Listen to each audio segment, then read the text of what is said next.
কিন্তু স্বর্গে একটা অসুবিধা আছে, সেই অসুবিধাটার জন্য আপনারাই বিচার করবেন যে আপনারা স্বর্গে যাবেন কিনা। স্বর্গে, সঞ্জয় বাবু, স্বর্গে একটা অসুবিধা আছে, সেটা হচ্ছে কি, যে যেই পরিমাণ আপনার ক্ষুধা লাগবে স্বর্গের দেবতারা এই পরিমাণ আপনাকে খেতে দেবে না।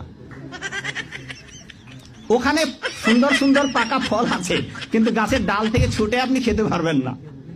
ক্ষুধার ঠেলায় আপনি জল খেতে যাবেন, ওই সরোবরে নদীতে যে স্রোতস্বিনী ধারা আছে, ওই জল আপনি হাতে উঠে খেতে পারবেন না। তো ওখানে যারা স্থায়ী দেবতা আছে, ওরা যা খাইতে দেবে আপনার তাই খেতে হবে, ফলে স্বর্গ শান্তি নেই। জান্নাতের সবচেয়ে বড় বিষয়টা কি? আল্লাহ পাককে আমরা এই চোখ দিয়ে দেখতে পারবো ইনশাআল্লাহ। জান্নাত মানে কি? যা ইচ্ছা তাই করতে পারবেন। জান্নাত মানে কি? আপনি চাচ্ছেন আল্লাহ আমি এখন একটা খামর চাই, শরাব আপনার সামনে হাজির, চিন্তা করার সাথে সাথে।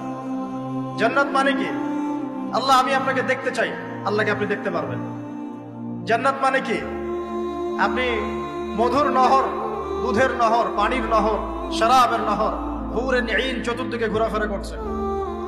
একজন নিম্নমানের জান্নাতি, মানে সবচেয়ে শেষের দিকে যারা জান্নাতে যাবে, তাদের সাথেই দুজন করে হুরে নিন, আহাল পরিবার তো আছেই, গিলমান পানপাত্র নিয়ে চারপাশে ঘোরাফেরা করবে। জান্নাত মানে কি? যেখানে যা ইচ্ছা তাই করা যাবে, বলার কেউ নাই, বাধা দেওয়ার কেউ নাই, সেখানে কোনো মৃত্যু নাই, সেখানে কোনো অহেতুক কথাবার্তাও নাই, কোনো গান গল্প নাই, কোনো মিথ্যা নাই, কষ্টের ক্লেশ মাত্র নাই, থুতু ফেলতে হবে না।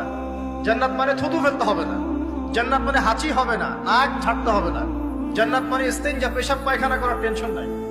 মানুষ খাবার খাবে, একটা ঢেকুর তুলবে, ব্যাস খাবার হজম হয়ে গেছে। আর জান্নাতের সবচেয়ে বড় বিষয়টা কি? আল্লাহ পাককে আমরা এই চোখ দিয়ে দেখতে পারবো ইনশাআল্লাহ।